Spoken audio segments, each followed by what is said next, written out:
In the last session I produced, it was just a lot of, why won't this work? Why won't this work? Why can't I hear this video? I'll be glad when they cut that off. I was thinking, oh my God, I'm bad at Zoom. Now here's some other thing. And Natalie, I don't know, my computer died this afternoon and I didn't have the charging cord. So I had to like download Team and figure out how to do it on the tablet. I was freaking out. I thought, what if I have to do it on the phone? I won't see anything. Well, I think that Teams is actually even, I think it's even more compatible with a phone than Zoom is. So you probably would have been fine. Okay. Well, I did get it downloaded and then I made Dad eat dinner early because I take care of him on the way home. Dad, you got to eat now because I got to do this. I'm trying to make my tablet so people can see my head. Don't usually do this. So let's see. That'll work. I can see your head. You look just fine. I like this room. It's a horrible color. Bright yellow. It's sunny. It's sunny. I don't know. It's because I'm in it a lot. When I'm at my dad's, I'm like, oh, I really don't like this color. Wish one of my brothers would come when they come and paint it for me. Guess I could paint it, but I'm not that. I guess I don't hate it that much. I know. I hate to paint, so I would have to hate it a lot before I would do it. I used to like it, but now I don't really. So Natalie, where are you? I'm in West Virginia, North Central West Virginia. That's near Morgantown.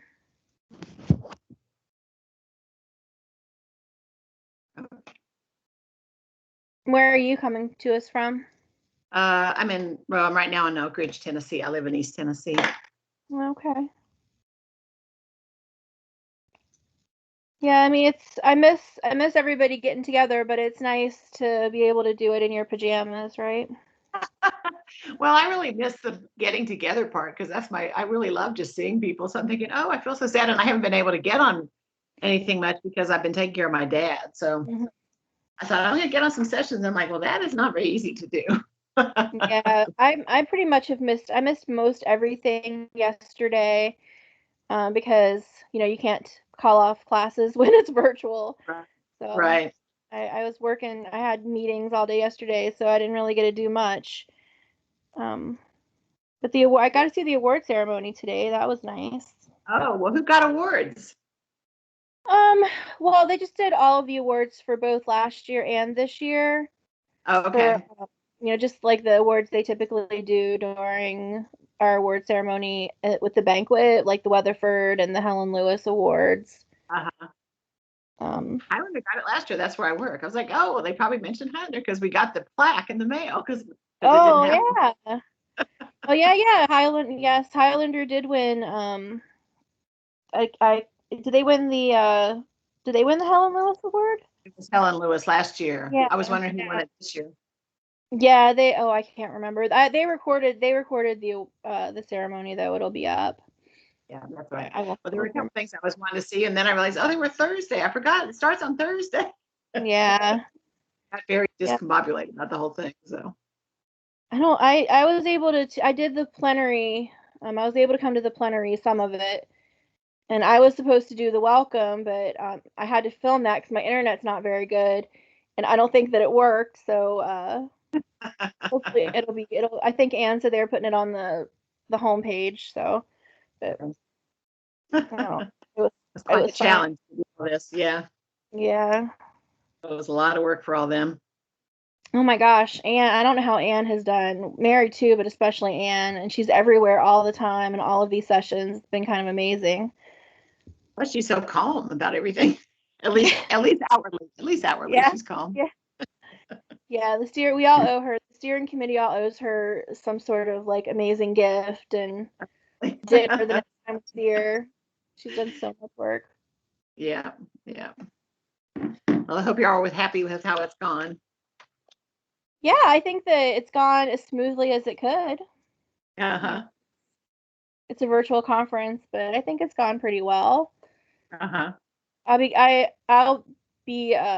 the chair for the WVU conference, so all of our fingers and toes are crossed that we'll be able to be in person next year. So is that in Charleston? No, it's in Morgantown. It's a WVU. Yeah. Okay. It was University. Oh, cool. I've never been to Morganton. I've been to a bunch of places in West Virginia, but I don't think I've ever been there. Oh, really? So it's up close. It's like one of the northernmost. It borders PA, so it's pretty. That's probably why I've It's never been there, because it's it's sort of way in far. that little corner. And I live in Preston County, which is right beside Mon County, which is where Morgantown is. But we're like right there in that little corner of West Virginia, Okay. the little sharp part between Pennsylvania and Maryland. People are always like, who did I work with? You hold up your hand, right? You hold up your hand. Yeah, well, usually it's you hold up your middle. With West Virginia, you hold up your middle finger. The That's middle finger is the panhandle, and then your thumb is the other panhandle. yeah, And I the was little looking for that. square where your pointer. I was looking at my hand thinking, how was it they used to do it? You just give everybody the finger and then stick out your thumb, and that's West Virginia. That's funny. That is funny. Well, I'm glad that Anne will be cutting this part off of the recording.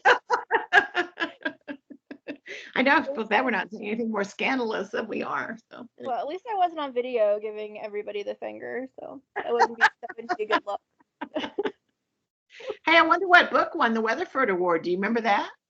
Yes, so for this year, Carter Sickles' Prettiest Scar won for fiction. Uh-huh. And nonfiction was the book about water. I can't remember exactly the title. Something like I'm afraid of that water. About like the water crisis in Charleston, the pollution and water crisis. Yeah, uh-huh. And poetry, I'm afraid I'm not going to remember. And last year, Mike Crowley won. His book of stories won for fiction, and Appalachian Reckoning won for nonfiction. And again, poetry, I'm afraid I'm not going to remember. That's okay. That's okay. Yeah. I'm just curious. But, well, I don't even know those books. I have to look them up. Well, Carter Sickles' book has done really well. It's from Hub City Press. Yeah, uh-huh. Yeah, and it's done pretty well. It's a really good book. And that's How do you the only spell one. Well, how do you spell sickle? Is sickle spelled like the tool? uh-huh. Sickles. Okay. He also wrote several years ago, he wrote The Evening Hour, which was Okay. kind of well known for a little while. I think they've made a movie that's about to come out. Oh, I don't know him. I'll have to look him up. Cool. Okay. I Guest have wedding. somebody in the waiting line. Yeah, see if Kim's there. View lobby. Oh, let's see. This is a phone number, so I'm not sure. Would she be logging in with a phone? I'm sorry, what she would be what? Would she be logging in on a phone? All I see is a phone number for the person in the lobby. Oh, I think she would do a computer but I don't know for sure. So Okay. Maybe we'll just wait. Well, yeah, it's we can 5. just wait. Oh dear. Ah.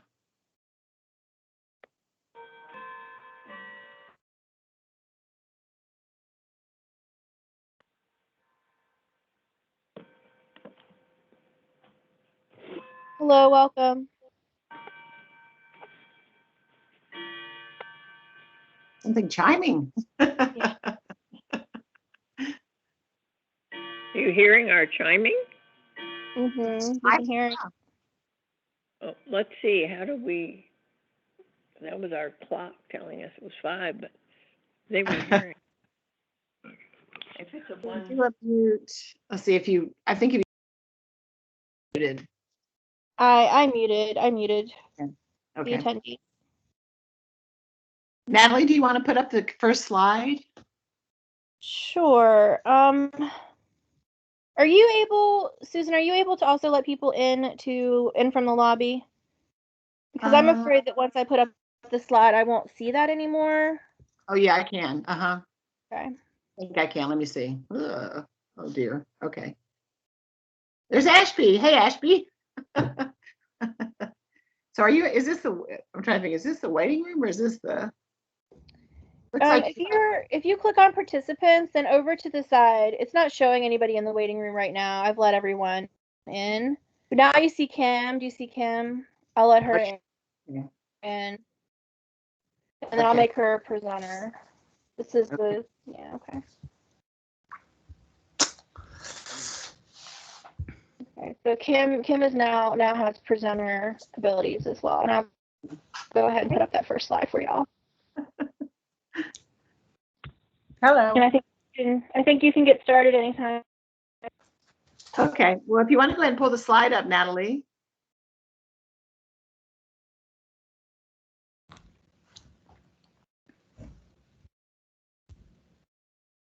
Kim, just to let you know, they were going to record it and put it online. So this will be all recorded.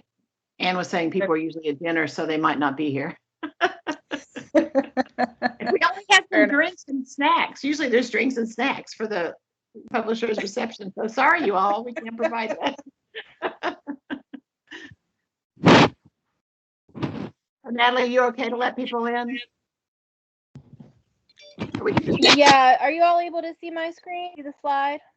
I see the slide. Yeah. Uh-huh. Okay.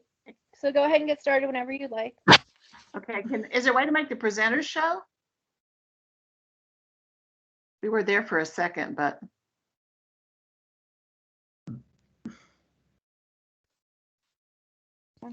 If I'm sharing my screen, the only thing that they'll see is that screen. Okay. The only thing is the slideshow. Okay. If I share my screen. All right. Well, you can just leave the slide up and then we'll just turn it off in a little bit. Yeah. Just tell me when you want me to quit sharing. Okay. Okay. Cool. All right, Kim, you ready to start? I'm ready. Okay. All right. Thank you, everybody. This has been a technological masterpiece of activity trying to get this all done. So appreciate people joining us. Hi, I'm Susan Williams. I'm the librarian and archivist at the Highlander Center, and I'm really proud to host one of the events at this virtual Appalachian Studies Association. Usually I'm there saying hello to people, but glad that we can be part of this. And I'm really proud of the conference theme about building anti-racism and Appalachian studies. So I'm really honored to be here with you all. I'm very excited that this book was coming out just as the ASA was going to be held. So Kim Rule is the author of a new book called A Singing Army, Zilphia Horton and the Highlander Folk School. We have Kim with us, and Kim is a writer, editor, and folk music advocate based in Asheville, North Carolina. She was the editor for No Depression, a roots music journal from 2007 to 2008 to 2017, bringing it back to print in 2015 and ending her run as editor-in-chief. Kim, I met many years ago when she first started doing research about Zilphia, and she spent many years doing research and interviews. And so it's very exciting to have this story out about Zilphia. So first, just to say a little bit about Highlander, which is where I work with the Septima Clark Learning Center. And Natalie, you want to go to the next slide?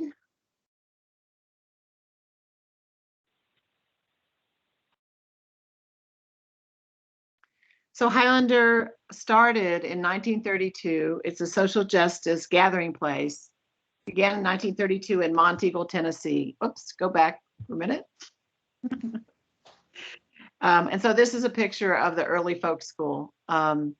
It was reason it's not there anymore. So it did work with labor unions. It started working with civil rights movement. It started doing integrated workshops in the 40s. And was closed down by the state in the early 60s because of their work really with civil rights groups. The state confiscated the property, closed the site, and so Highlander moved first to Knoxville from 61 to around 71, and then to our site now. So Natalie, you can go to the next one. Our site now in Newmarket. It's not a new site. We've been there since 1971. So we've been there quite a while. It's in Newmarket, Tennessee, near Knoxville. And usually people come for workshops and events. There's a picture here of our kind of meeting room where there's a circle of rocking chairs. And usually people would be coming there. There'd be events at Highlander, but this year's been a weird year, so we haven't been doing events at Highlander, but we've been doing a lot of online events. We've been doing happy hours, mutual aid workshops, Mapping Our Futures training. We support the Movement for Black Lives work. So we've been co-hosting workshops and trainings and actions. Been doing culture organizing fellowships, support for uprisings, working with immigrant rights groups, and much more. So I was going to ask people to share in the chat if they've been to Highlander, but I don't really know how to see the chat. So, oh, here we go. Okay. If anybody's been to Highlander, please feel free. And I also wanted to welcome in with us is our new library staff person, Ashby Haywood, who's just started this week, and I'm really excited about. We'll talk a little bit about the Learning Center, the new Septima Clark Learning Center a little later. So why don't we just go to the first picture of Zilphia, or maybe let's just, I don't know. Let's see Kim. Let's see Kim. Why don't we shut this light off? Then we'll see Kim. So y'all can see Kim.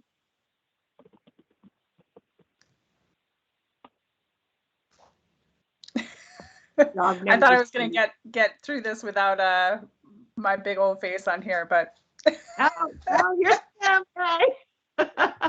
Oh, here's somebody who's been to Highlander once with George Loveland to give a presentation. Cool.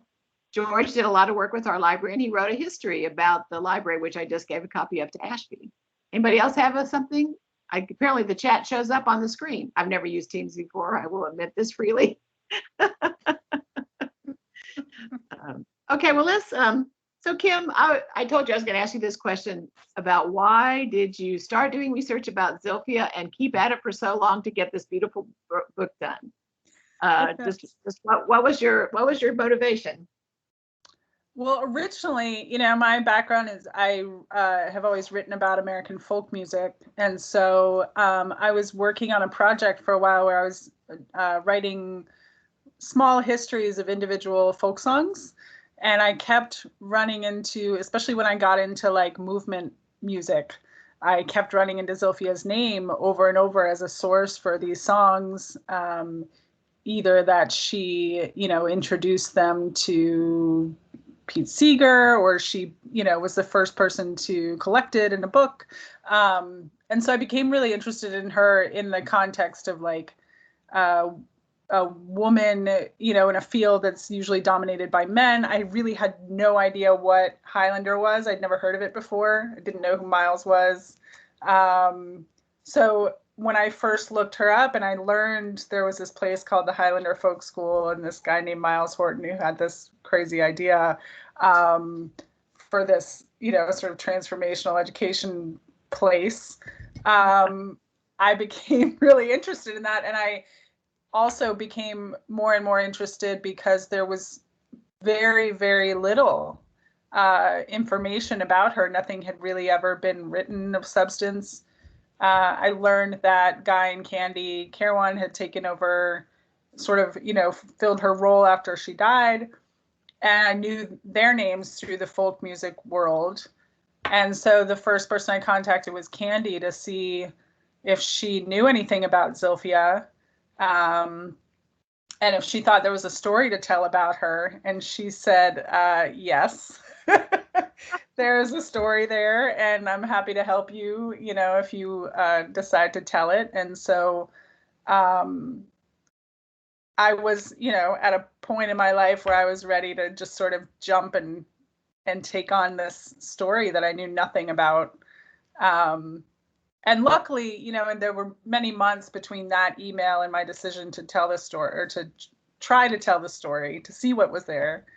And the first time I came to Highlander and met with you and Guy and Candy, and I don't remember if Pam was there or not, but and you guys gave me the information that I started with.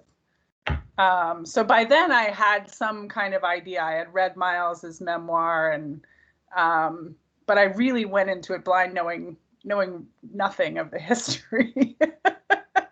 And the more, you ask, like, how did I stay interested so long? The further I got, the more there was about Highlander, but also, Zilphia was such an extraordinary person whose story had never been told.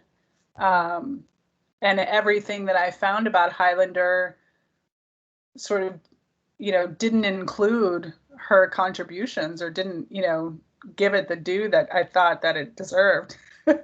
So that was really, the further I got, the more it seemed like there was this hole in the history. So Kim, Yeah. we just have to thank you for doing that, because I've always wished there was more information about Zilphia. So now there is. So let's go now to the picture of Zilphia, and then Kim, just tell us about her early life, before she came to Highlander.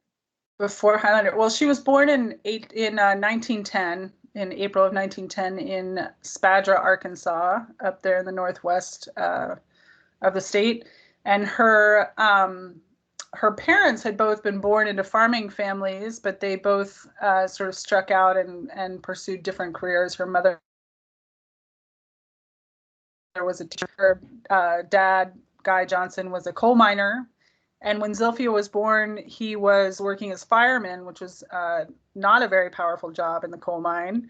But over the course of her childhood, he really worked his way up to management and wound up becoming a mine owner by the time she was in high school. And so she witnessed that growth of his career and his work ethic and persistence and all that stuff. And of course, he viewed his success as the result of his hard work. And if people would just work hard, they would get as far as he did. And Zilphia viewed it a little differently. But that was made a huge impression on her early on, just seeing how much he was able to gain really through his privilege and his connections. But he really emphasized his mother had not been able to get as educated as she wanted to be. And so she had really drilled it into his head that he needed to educate his daughters. And so he made a point of educating all four of his daughters, putting them through college. And Zilphia was the first one to go to the College of the Ozarks, which is now the University of the Ozarks, and in Clarksville, Arkansas. And like my wife says, in that day, women in Arkansas went to college degree. They were really there to meet a man. But Zilphia wasn't interested in that. She majored in music, which was kind of impractical, but it was her passion. And when she was done with college, she came back to Paris, Arkansas, where her family was living, and really started trying to just find a way out. She moved to Oklahoma for a year to teach high school music, but she was sent home when she suggested that the Bible, a Bible story of Jonah and the whale, was just a metaphor. That angered the administration and a lot of the parents, and she was sent home for that. And so then she spent 2 summers at Yellowstone National Park playing piano with the orchestra at the Grand Canyon of the Yellowstone.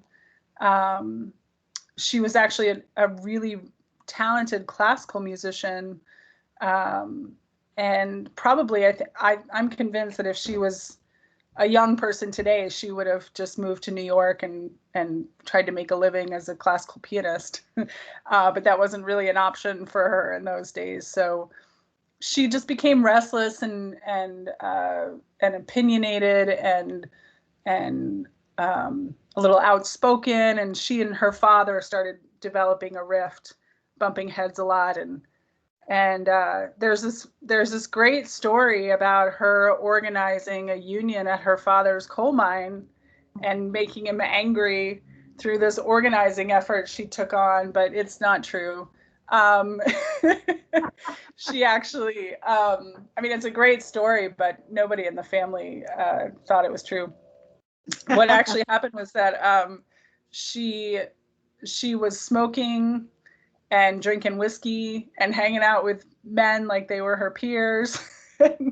and her dad just thought that was too risky, it was too risque behavior. He was afraid that was going to rub off on her sisters. And so he wrote her a note and slid it under her breakfast plate and told her that she needed to shape up or ship out. And she said, okay, and left and moved, went to crash at the house of was the only person she knew that had ties outside of, and Claude Williams was a Presbyterian minister and sort of an early advocate for desegregation, and he was involved with the labor movement. He knew Miles Horton through, I guess, the Tennessee Presbyterian world. They must have met somehow in Tennessee. And so he sort of took on the cause of finding Zilphia somewhere to go when she left her parents' house. And the original plan was to send her to the Brookwood Labor Academy in upstate New York, which was the first labor school in the country. But everybody wanted to go to Brookwood, and there was a long waiting list. And so some mutual friends that he had with Miles said, why don't you send her to Miles's school? They don't have a lot of students. They're kind of hard up for students. There's a place for her, she might find some friends there. And so off she went for like a 5-6 week labor session. And about halfway through that session, she married Miles, which is a whole different story. And so that catches you up to getting her into Highlander. So Kim, just let you know, there's a long-time subscriber to No Depression listening to us named Eileen. I just checked nice. the chat. So say some more about Zilphia and Highlander. And so she clearly married Miles. And so Miles was the founder of Highlander with Don West and then other early founders. And so Miles was actually connected to Highlander until he died in the 90s. So he's quite well known. But that is quite a story that they got married so quickly. Yeah. If you want to say anything more about that, that would be intriguing. Yeah, it's, my assumption for the first several years of my research was that they were just madly in love and had this romantic whirlwind. But it turns out, that was true. And, he had always, part of his vision for this school had always been to have this education component and to have a culture component. Sort of the idea that when you leave the workshop at the end of the day and you go and you unwind, because these were residential sessions, as Highlander still does residential sessions. And so when you leave the room that you've spent the whole day in learning about labor unions and organizing, is when you start to unwind and sort of process this new information. And so he thought that if there was some element of the staff that was sort of guiding that loosening up period, it could help people learn even more deeply if the outside the workshop time was just as ripe for education as inside the workshop. So he had that idea, but he didn't know how to pull it off. And so here came Zilphia, this classical pianist, she had this warm and welcoming personality and this great laugh and, all this sort of nurturing energy. Her sister said that she had energy in a room like Maya Angelou. She was just this presence. And so that was very much a part of why they got married so quickly. They sort of entered into these talks in a way, like the first week of their courtship, to figure out how they could practically do this if he managed the education program and she managed, built the culture program. But they also wanted to model an equitable marriage as sort of a way to show people that there's daily work involved with changing systems, or changing traditions. And so, it was this very intentional decision to like have this unusual marriage that uprooted the tradition of the institution. And I just find that fascinating, that was part of their awareness. Like, if we're going to ask people to come here and get empowered and change their situation by doing things that that are outside of their way of thinking. I mean, thinking in the 30s, a lot of these people were, especially in the area around the school, were super poor. And a lot of them didn't have a lot of formal education. There were a lot of family feuds. There was a lot of stories that they were having to unlearn in order to get involved with an organizing effort. And so this marriage between Miles and Zilphia, like they knew that they were asking a lot of people coming to Highlander. And what they were asking people to learn. And their marriage was sort of part of their opportunity to model that behavior. Which is, I could go on and on about that forever, but I think it's really interesting, and it really, allowed them this space, to be independent. And work together and have this yin yang partnership. And in a lot of ways, both of them thrived separately, because of their partnership. And it gave her an opportunity to go explore the world. She almost immediately went to New York for a number of months and moved up there to study theater, and came back and built this, theater program at Highlander using radical dramatics for organizing. But it really, whereas if she had married a boy back home in Paris, Arkansas, it would have been probably a very confining situation. Marrying Miles really gave her the opportunity to, self-actualize, for lack of a better phrase. And there she is. Yeah. There she is. So the next series of slide skimmers kind of pictures around her kind of cultural work and community building work. So I don't know if you want to kind of just make your way through them. This is one of my favorite pictures of her. Mm-hmm. Yeah. So I think that, she used music a lot. Obviously, she was a musician. She almost immediately realized that being adding classical music to Highlander wasn't really going to jive for their mission, and so she set out on a song collecting mission almost immediately that she engaged in for a handful of years before she made her first songbook. But she was really committed to figuring out what songs people knew and how they could, and that was sort of twofold. One was helping people understand that they had something to contribute, even if they felt like they didn't have anything to contribute. She would say, well, certainly some songs that people can sing, and that was a way to sort of give them voice.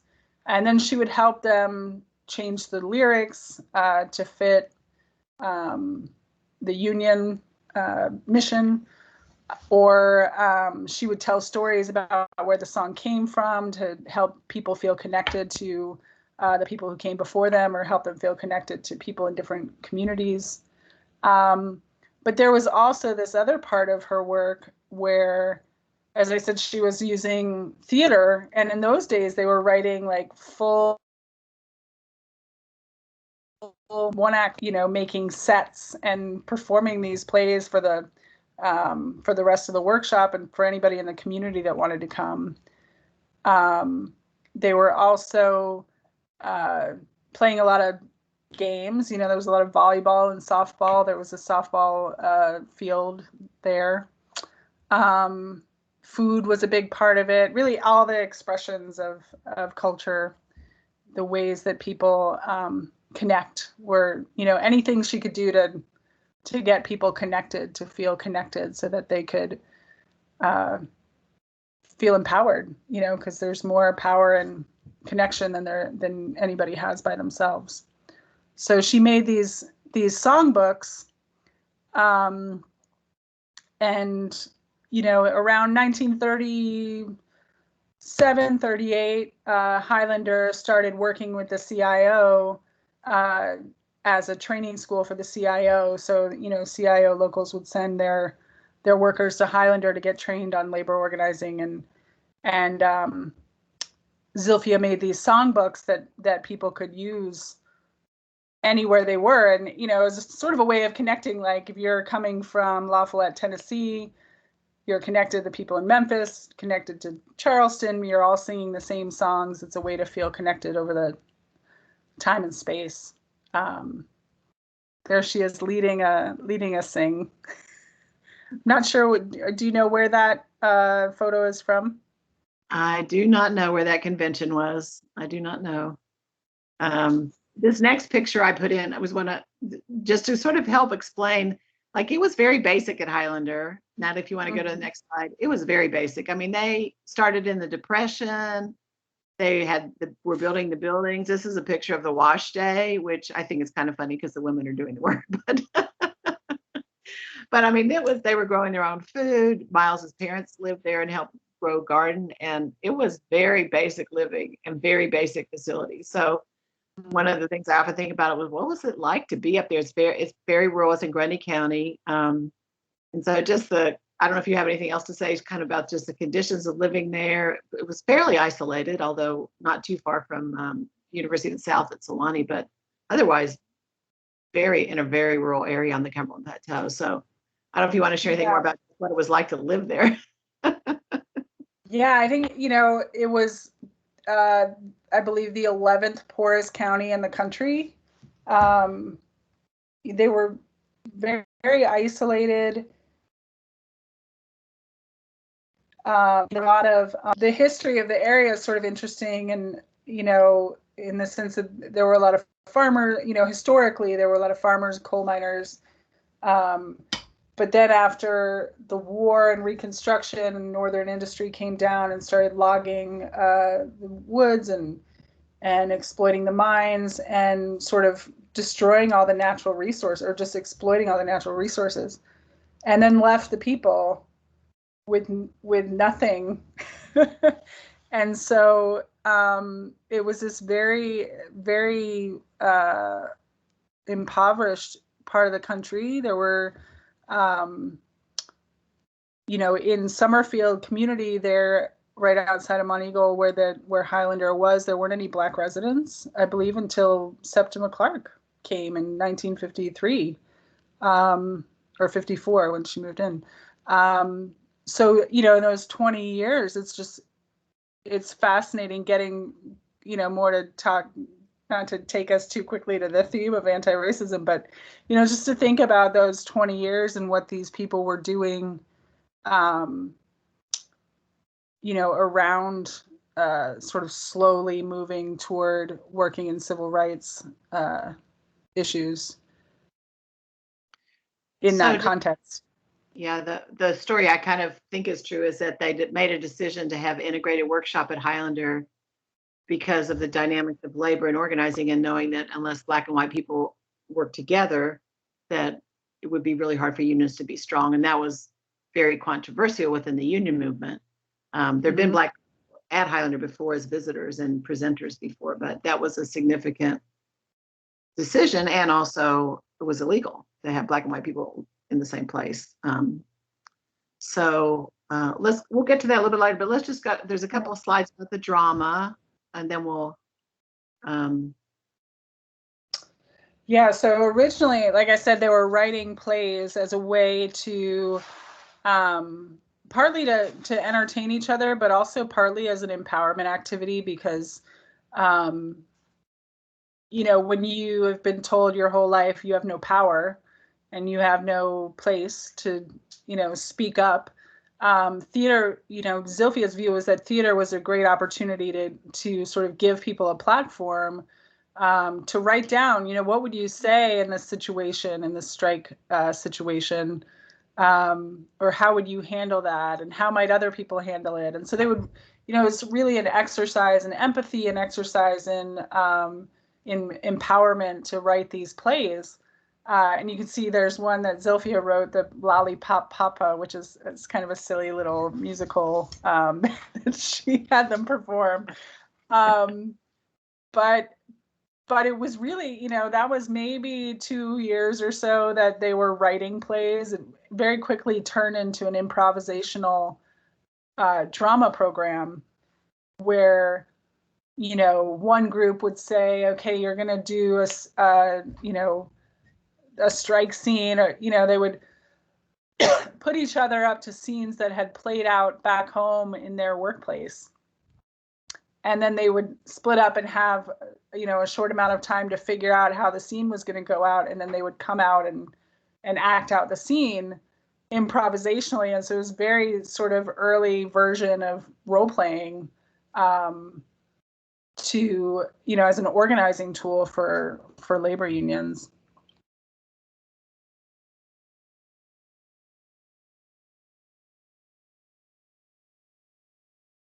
This is another play called Gumbo. And then the next one is just there's a workshop report. They would do very long, people would be there for quite a while. We usually have weekend workshops, but some of these terms were what, 6 weeks? 6 weeks. Yeah. So people will be there a very long time, enough to write a play and practice a play and read the books in the library. And so that's quite extraordinary. They could have people for that long, I think.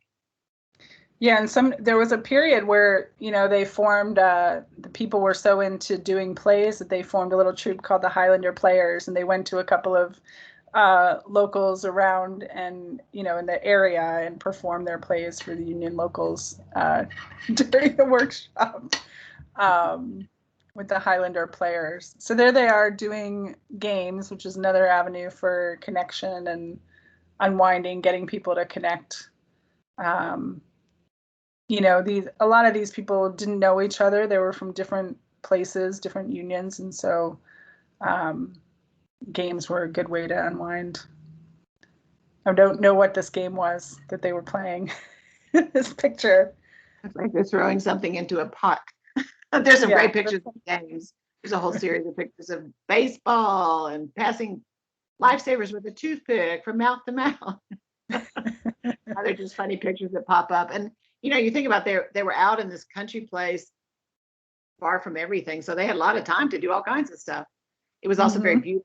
They spent a lot of time outside. This is a picture of an integrated workshop at Highlander. And I did want to just dig in a little more about the whole dynamic of deciding to have integrated workshops at Highlander at that time and what that really was like. Miles was quoted as saying, "Oh, you just rang the dinner bell and everybody came." But I was like, that just doesn't seem right to me. So I suspect people like Zilphia were doing much more kind of welcoming and dealing with the dynamics of this, what would be quite extraordinary for people in those days. Yeah, although, you know, the first integrated meeting at Highlander was in August of 1935. So by the time they started having integrated sessions where people came and spent the night, at least the staff and the neighbors of Highlander, who were always very suspicious of what was going on there, were used to sort of being aware that that the people at Highlander were not necessarily going to honor Jim Crow. But at the same time, you think about that first integrated session where, you know, Black folks came representing their union or some organization and had to, you know, fall asleep that night in an integrated room. And what that must have been like for them. And I think certainly Miles, you know, was aware that that was asking a lot of people. to sort of break that, to be the first.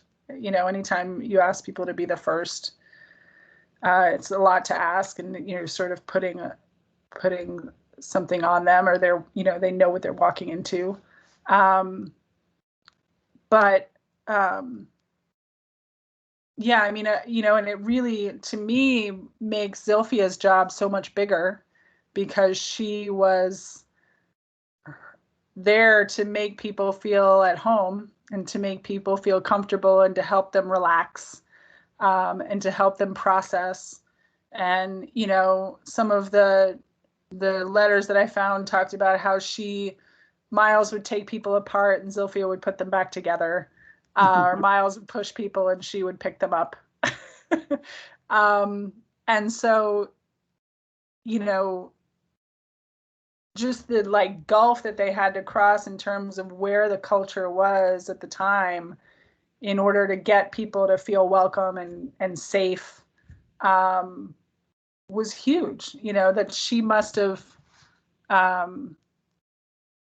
figured out how to, I don't think that she knew how to do that when she arrived, because she was from this segregated southern town.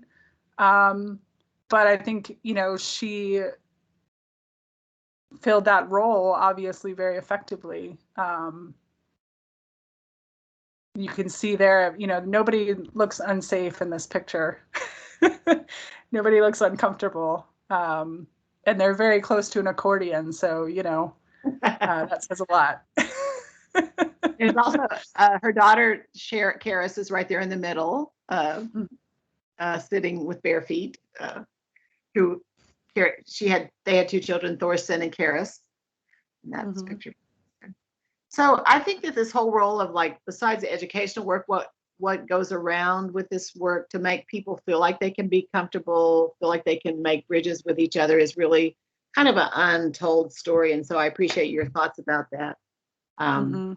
Sharing that, because I think that is what I think often a lot of women have done at Highlander. And I know that that sort of the men, people know Miles, but they don't know Zilphia.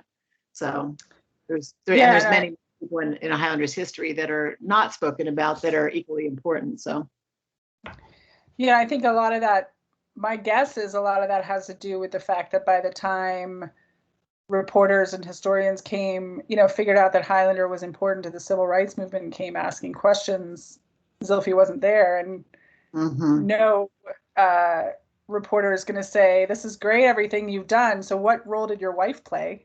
Right. That's not a typical question.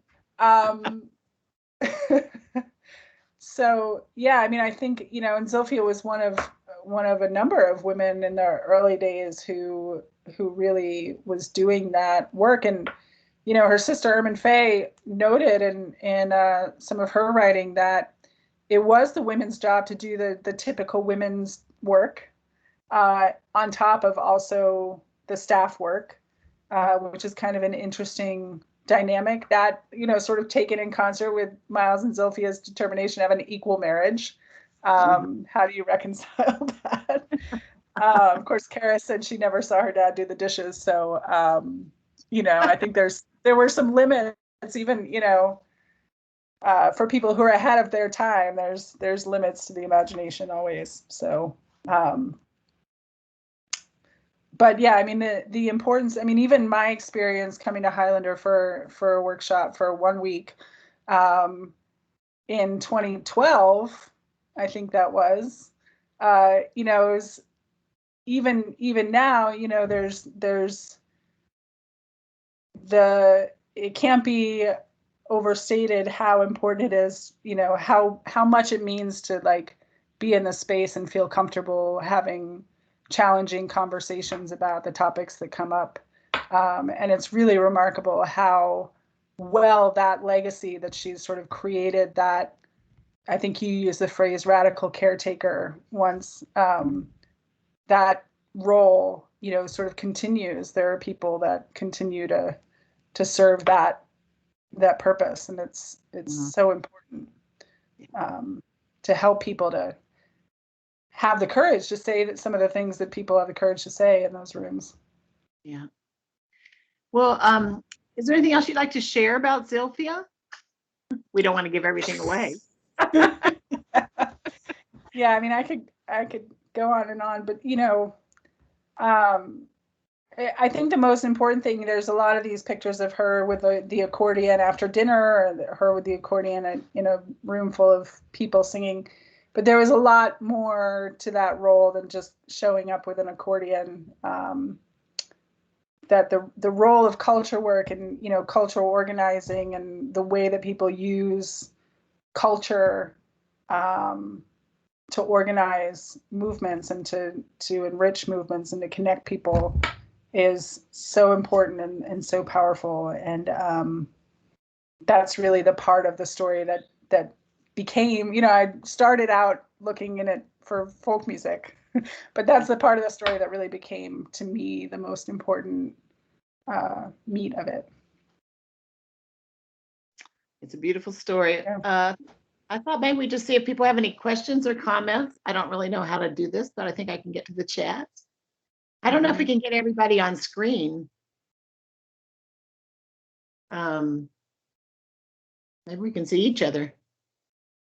I don't know if people have any, does anybody like to share any comments or questions? We have sort of a closing just to kind of share some additional information, but just wondered if anybody wanted to share anything or ask anything. I did just want to say one thing. When I came to Highlander in 1979 for a workshop, I had no idea where I was. I was so overwhelmed. And Nina Reining, who worked at Highlander for, I think, 25, 30 years, taking care of the kitchen and cooking. You used to go wash dishes in the kitchen and help. And I spent a lot of hours just kind of washing dishes with Nina because I felt comfortable washing dishes because I was sort of overwhelmed by how much people knew and didn't feel like I knew why I was there. So I think there's been people, you know, all through the history that have played different roles in terms of helping people feel welcome, just like you would at your house, you know, give people some food, invite them to sit down, sit out on the porch. Yeah. Well, and, you know, I think Rosa Parks had said in her bio that, or her memoir, that one of the most impactful things to her was waking up in the morning and smelling coffee and bacon and knowing that white people were doing the cooking for her.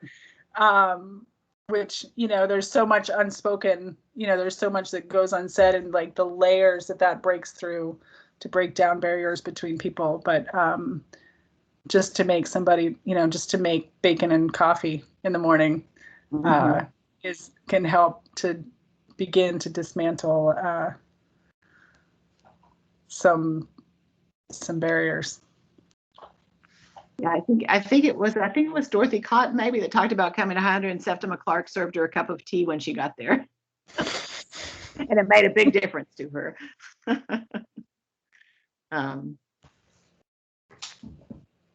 Yeah, there's lots of great stories about the food. And, you know, Zilphia was an incredible cook. Really, everybody I talked to would talk about the music, and they'd talk about her energy or personality. But then there was always, you know, oh, she made the best mushroom pie, or, oh, I remember she had an eggnog recipe that called for 50 eggs, or I remember her, you know, skinning 50 squirrels and frying them on the barbecue. And like, there's always, food is such a big part of the whole situation. And I remember Karis talking, they would have a closing banquet at the end and wanting to go, and Karis was telling me how they would make decorations for the tables, for the banquets. And there's lots of these pictures of a bunch of people in a not a very big room, clearly there for their closing banquet. All dressed up. All dressed up. I'm just looking to see if there's anybody has any questions or comments. I don't see any.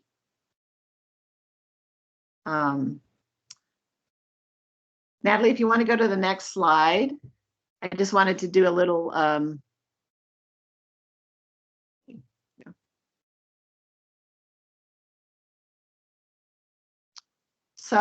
just to let you know, the book is out. We're selling it from the Highlander bookstore. It's not on the bookstore yet, so if you go right now, you won't find it, but it should be there next week. And it's a beautiful book. I don't have my copy here. I was going to show one, hold it up. Yeah, maybe you can hold one up. So we're selling it for 30% off. It's $21 until the end of March. And the University of Texas Press is also giving a discount. So hoping you all will read the book. It's a fascinating story and share the word. Go ahead. I should say that it doesn't officially release until the 23rd, but I think it's, whatever. People can order it now. We have some at Highlander. For a good price, I'll get you one. A sneak copy. And Kim, I just let you know I gave Candy one yesterday when I was good. I said, here, Candy, you need one of these. So just to say a little more about Highlander's material. So Highlander's been around almost 90 years. And there's quite a lot of documentation about Highlander. And I wanted to just say that if people are interested in doing research, at the Wisconsin Historical Society, the UNC Southern Folklife Collection, and also at the Tennessee State Library and Archives, there's a lot of, actually the Tennessee State Library and Archives have Zilphia's collection and have digitized some of the songbooks, and UNC have audio recordings. So there's a lot of amazing material that has been saved from that time, amazingly enough, since they were closed down and had to leave. And they were, they recorded a lot of music, and the song sheets you can see them now. And so it's just really cool to peruse all that historical stuff. And I just wanted to share a little more about Highlander these days. So if you want to go to the next slide, Natalie. So Highlander right now is not having people at it, but we are doing a lot of virtual events. And if you're interested in what Highlander is up to, Natalie, you want to go to the next slide? Maybe it takes a minute. We have a View from the Hill newsletter that you can sign up for. It's been coming out every week since the COVID pandemic. We send it out all the time, but it's a way to learn about what we're doing, but also what a lot of other movements are doing. We'll be having our homecoming event in September, although I think it will probably be virtual, but the next year will surely not. And just to introduce that, we now have the Septima Clark Learning Center. I'm the library and archivist for this beautiful building. And we'll be starting to do programming in May, a monthly programming. I'm going to call it Septima Clark Club, I think, to share books and films just like this one. But it's also going to be a beautiful spot to come and see materials, to just sit out on the deck and look at the mountain. So appreciations to all the people that have contributed money to make this possible, and hope that you all can come to Highlander someday and join us there. Kim, you got any last words? Not that I can think of. I really appreciate you asking me to do this, including me in this, and all your incredible support for the last 10 years. Applauding. Y'all can come off video and applaud Kim, because she has really done a major job to do this for us. And I always say that the two people I wish I could have met from Highlander's history are Septima Clark and Zilphia Horton. So we'll just have to read the book, do the best we can. There is some more clapping for Kim. Yay! You'll see Ashby Haywood is our new staff person at the library. Very exciting. Thanks for joining us, Ashby. And listen, everybody have a good Appalachian Studies the rest of the conference. It's been not quite the same as being there in person, but I'm really glad that we could do this with you all. So thanks, Kim. Appreciate it so much. Thank you. And thanks, Ann. And I guess we'll just sign off here. So we don't have drinks and snacks to linger and loiter and mill around. So we don't need to go to 6:30. So listen, y'all, thanks so much. Thank you, guys. Thanks so much. This was great, really interesting. And I will see if I can stop the recording. Oh, and thanks to Ann and Natalie and all of y'all who helped